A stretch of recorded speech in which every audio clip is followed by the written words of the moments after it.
ai ba isen ai tu penslia yang na umen sim ba khu jong mi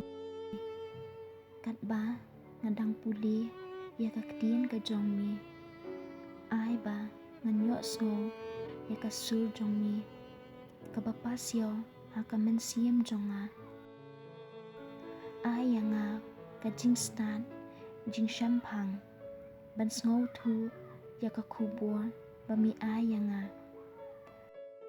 ai ba ka ktien ka jong mi kan long ka jingmen ya ka donu jong bat long ka sharak ya ki kijat jong ai yang ka bor ban te ya ka jing im jong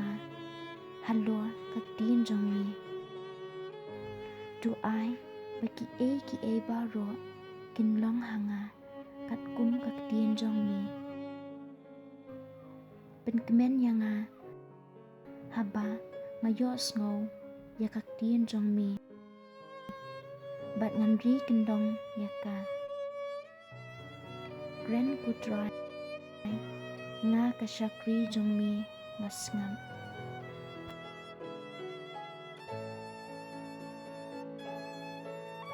ka jing Pule na ka gospel bakhuat kat kum Lukas kalenong ka bakhat khandai ka dekot iwe hadu shipho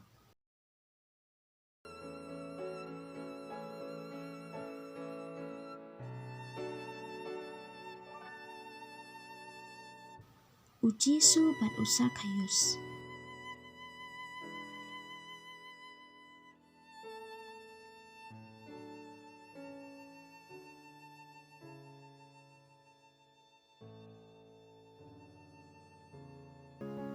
Jisu ularung hapo Jericho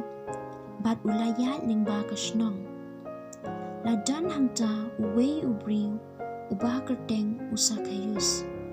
urang ba nang krong khachna bat ubarius pa ula persang banyo i uno ude Jisu hanre shamla babun briu ma upan ulong ubalingkot renyeng kumja ula mare shakman bat ula kiu halor uding si kamor banyo i ya Jisu ubadiyat nang ta haba Jisu ula poi hakata kejaka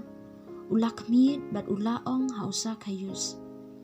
ko Zakkheus hiar gloi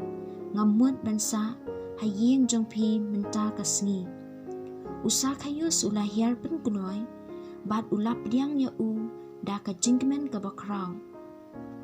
baro kipat ba kibalayo i yakata kilas dang yatnum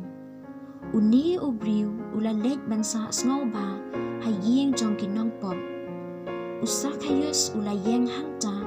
bat ula ong ha utrai ko kenran ngan ai shiteng nakaspa jonga hakibaduk bat lada ngalaklop yanu ngan siu pan sausha Jisu ula ong ha kajing pen im kalawan hakani kayeng menta kasngi naba uni ubriu ru ulong ukun jong Abraham bat ukun ubriu ulawan banwat bat ban pen im ya kibalaja ka gospel utrai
Jesus entered Jericho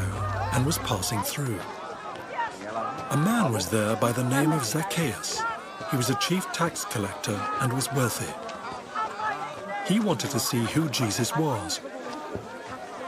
But because he was short, he could not see over the crowd. So he ran ahead and climbed a sycamore fig tree to see him, since Jesus was coming that way. When Jesus reached the spot, he looked up and said to him, "Zakkheus, come down immediately. I must stay at your house today." So he came down at once and welcomed him gladly. All the people saw this and began to mutter, "He has gone to be the guest of a sinner." But Zakkheus stood up and said to the Lord, "Look, Lord, here and now I give half of my possessions to the poor, and if I have cheated anybody out of anything, I will pay back 4 times the amount." Jesus said to him, "Today salvation has come to this house, because this man too is a son of Abraham. For the Son of Man came to seek and to save the lost." Ka jing ya ro ya me ko Chris